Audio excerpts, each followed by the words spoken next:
O Jornal da Rede Alesp volta com contato com Paulo Fernandes, pesquisador do Instituto Geológico. Ele vai nos falar sobre o intuito e os impactos do PL 529 de 2020. Nosso contato é por telefone. Bom dia, Paulo. Seja muito bem-vinda ao Jornal da Rede Alesp.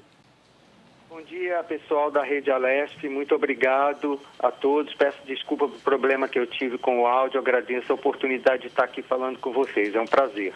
Não se preocupe, nesse momento que a gente está nesse ambiente online, pode ocorrer vários problemas aí.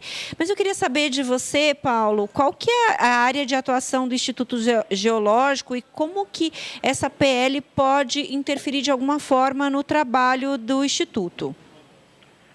Sim, muito obrigado pela sua pergunta. O Instituto Geológico é um instituto de pesquisa, um órgão que tem caráter consultivo, assessoramento técnico, tem um corpo funcional altamente qualificado e atualmente é vinculado à Secretaria de Infraestrutura e Meio Ambiente.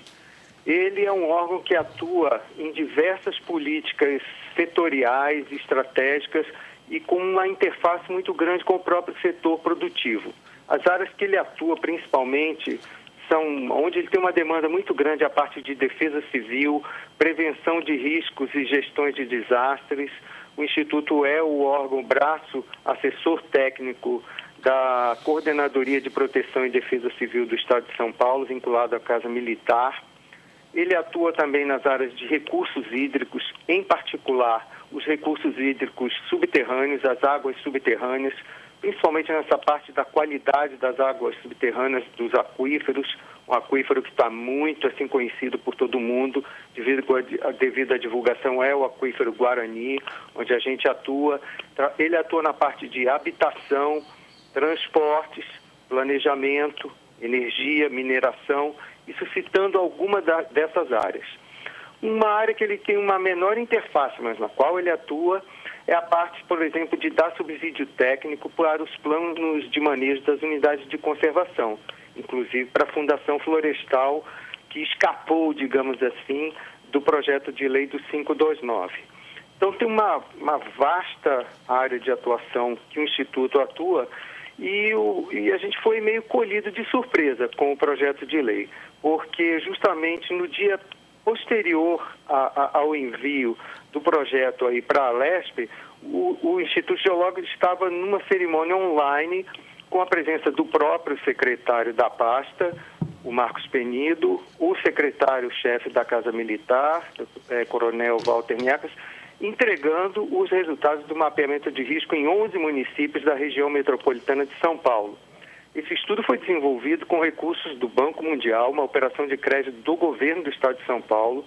Em outubro, nós devemos entregar o mapeamento das áreas de risco de mais 27 municípios, completando 38 municípios da região metropolitana de São Paulo, e ainda toda essa infraestrutura rodoviária que faz a ligação do Planalto Paulista com a Baixada Santista e o Porto de São Sebastião.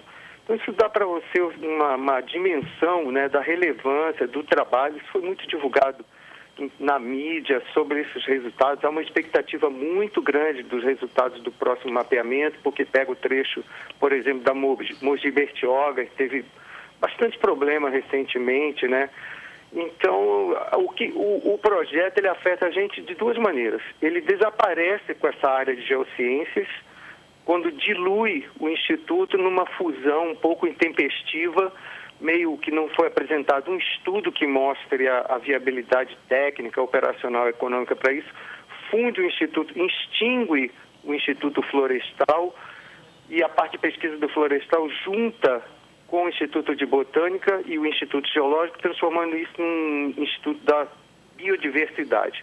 Logicamente, a área de geologia, a área de geociências, que embute várias coisas, geoprocessamento, imageamento, geografia, geologia, com todos esses campos de atuação que eu citei, eles vão desaparecer com essa fusão.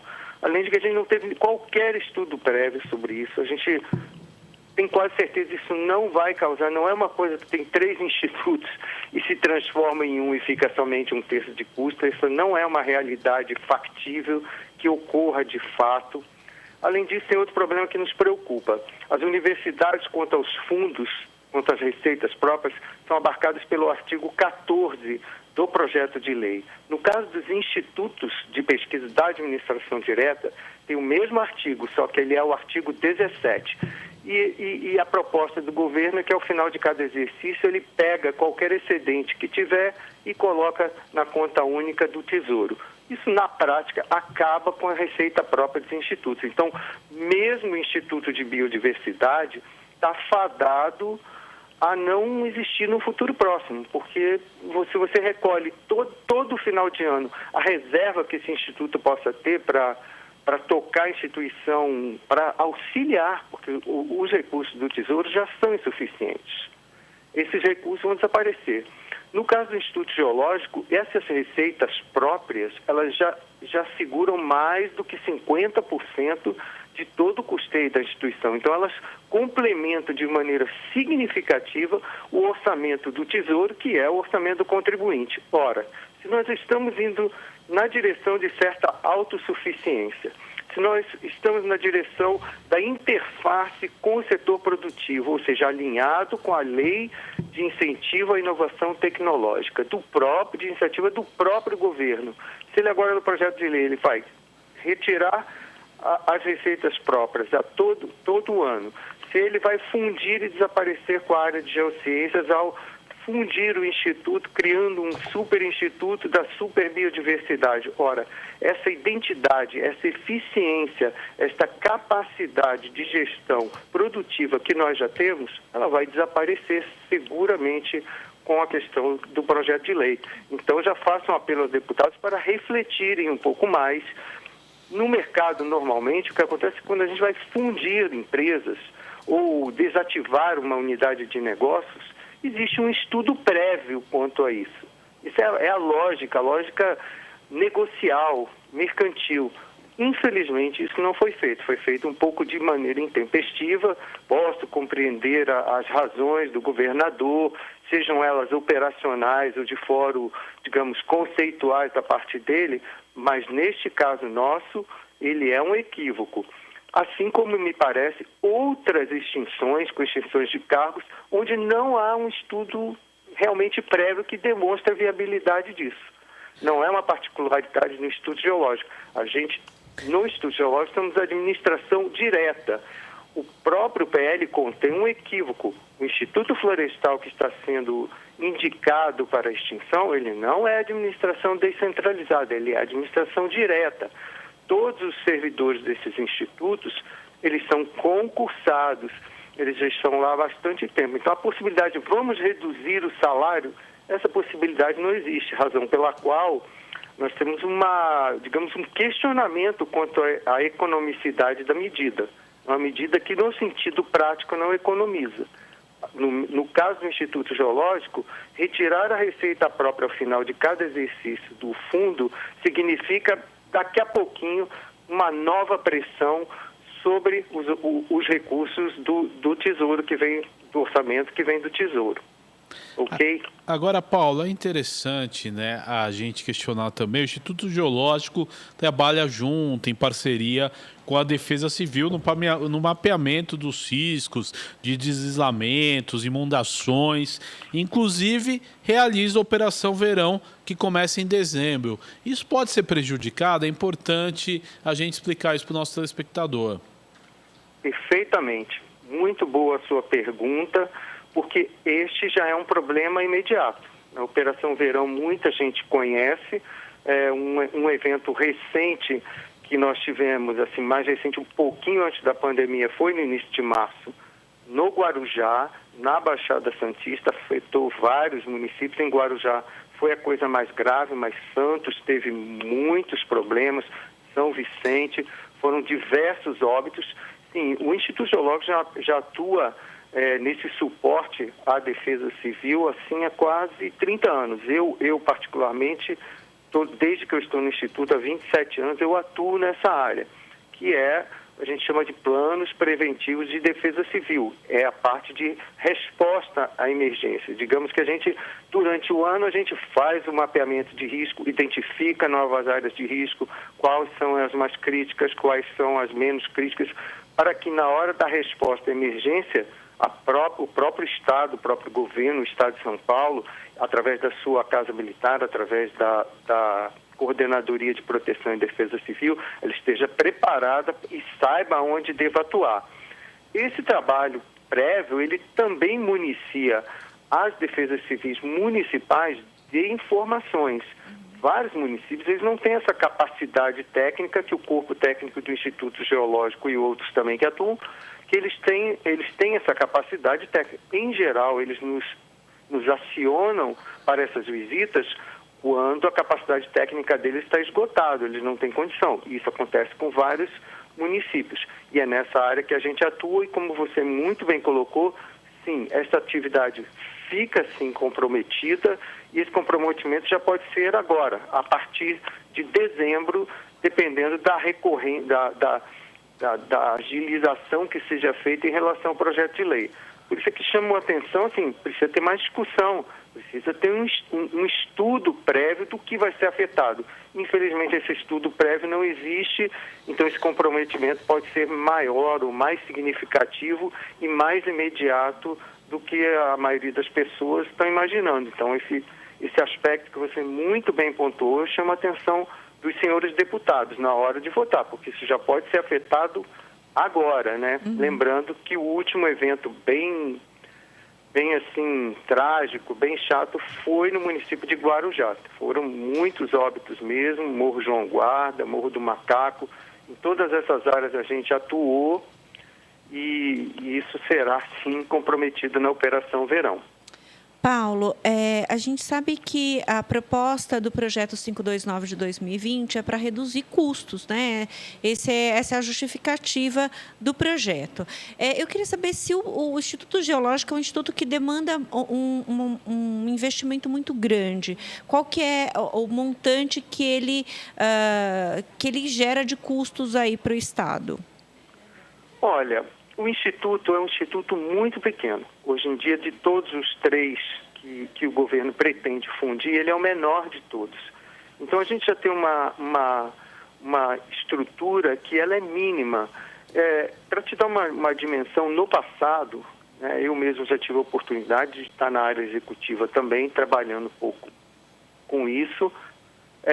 O Instituto já teve um orçamento que já chegou, assim, digamos, o custeio dele, o valor referencial, entre 3 e 4 milhões. Hoje em dia, o Instituto recebe do Tesouro cerca de R$1 milhão. O restante é todo complementado com a receita própria. Aí você pode dizer, mas qual é essa receita própria? O Instituto Geológico, ele lá no século passado, foi ele que encontrou a mina de fosfato de Cajati. Essa mina de fosfato foi durante muito tempo explorada pela Serrana. E, mais recentemente, em 2010, essa concessão, esse direito minerário do governo do Estado de São Paulo, do qual o Instituto Geológico é o recipiente do royalty, foi repassado à Vale Fertilizantes. Pois bem, o que significa esse direito minerário? Como foi os pesquisadores do Instituto Geológico que descobriram a jazida, foram eles que foram lá, encontraram, fizeram a pesquisa, cubaram a jazida e pediram a concessão de lavra. Esta concessão de lavra, este direito minerário, ele tem exatamente a qualidade de ser um direito de propriedade intelectual. Então, é esse direito de propriedade intelectual que foi arrendado e, por causa desse arrendamento, o Instituto Geológico recebe receitas próprias disso. E essas receitas próprias, cada vez mais, elas têm sido utilizadas para cobrir o que falta do tesouro do custeio. Independente disso, o Instituto Geológico ele tem uma sede dele própria e ele próprio faz as reformas com essas receitas. Então, assim, a economia do governo em todas essas áreas que ele atua, assim, eu vejo, nós do Instituto Geológico vemos como um contrassenso, porque a gente tem uma estrutura enxuta, uma estrutura mínima, um baixo custo para o contribuinte e um portfólio de serviços enorme que atende várias destas áreas que eu citei para você. Outro contrassenso ou contradição que eu vejo nisso é assim, o governo do Estado de São Paulo está negociando uma nova operação de crédito para captação de recursos junto ao Banco Mundial. Boa parte disso é ligado à redução, mitigação ou erradicação de áreas de risco no litoral do Estado de São Paulo e tem claramente uma política de habitação coligada com isso, ou seja, se é uma área de risco onde o risco não pode ser mitigado, não pode ser erradicado, as pessoas terão que ir para um novo local. Quem faz esse novo local, atualmente, nesse pedido de empréstimo, é a CDHU, que também está sendo extinta. Então, existem pontos do PL que precisam ser avaliados com mais critério, com um estudo prévio, para que possa fazer as coisas não ficarem no limbo, sem continuidade, porque elas contradizem, elas são controversas às próprias ações que o governo está incitando, as próprias políticas que o governo está fazendo de incentivo de inovação tecnológica, ou seja, nós estamos aplicando esse autoconhecimento, essa notória especialização na captação de recursos, em várias coisas, na eficiência, na interface com o setor produtivo, e o PL, dessa forma intempestiva, ele interrompe todas as ações que ele próprio está tocando. Não sei se fui claro nisso. Não, com certeza. Agora, Paulo, eu vou até daqui a pouco, a gente entra ao vivo com a CPI das quarteirizações na Rede Alesp, então vou te interromper nessa próxima pergunta a qualquer momento. Mas como é que está a conversa com os parlamentares? Vocês se mobilizaram? Como é que está essa articulação para conversar com o governo do Estado e convencer aí alterações em relação, né, ao Instituto Geológico? Perfeito. A gente está exatamente tentando estabelecer este diálogo com os deputados. Através da Associação dos Pesquisadores Científicos do Estado de São Paulo, nós formamos um grupo de ação. Esse grupo é coordenado pela associação. Nós temos tido frequentes ou periódicas reuniões online, porque é o que a pandemia nos permite fazer, com alguns deputados.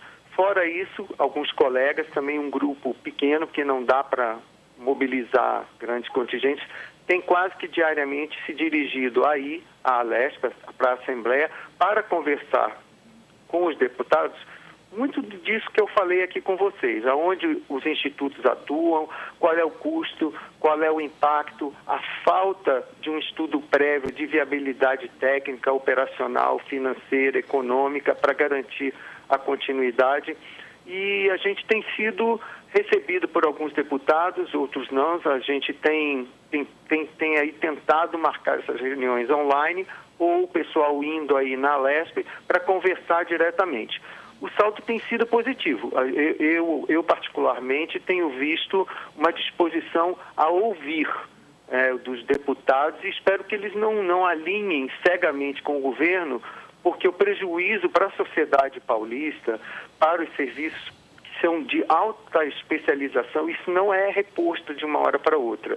Então, aquilo que pode ser um equívoco, que mais adiante um pouquinho pode custar muito caro para a sociedade como um todo, forma assim, corta uma interface entre o setor público e o setor produtivo, entre a iniciativa privada, e acaba afetando a sociedade como um todo, que fica sem os serviços em várias áreas que querem ser extintas. Outro caso é a própria SUSEM, que é um caso preocupante, porque está na área de saúde, lida com endemia. Assim, recentemente teve quase um surto de febre amarela na cidade de São Paulo, uma doença que se considerava completamente segura.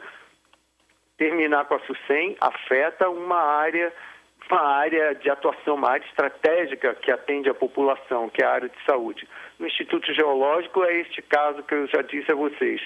Com o Instituto Florestal, são diversas reservas, são áreas de proteção ambiental em muitos municípios.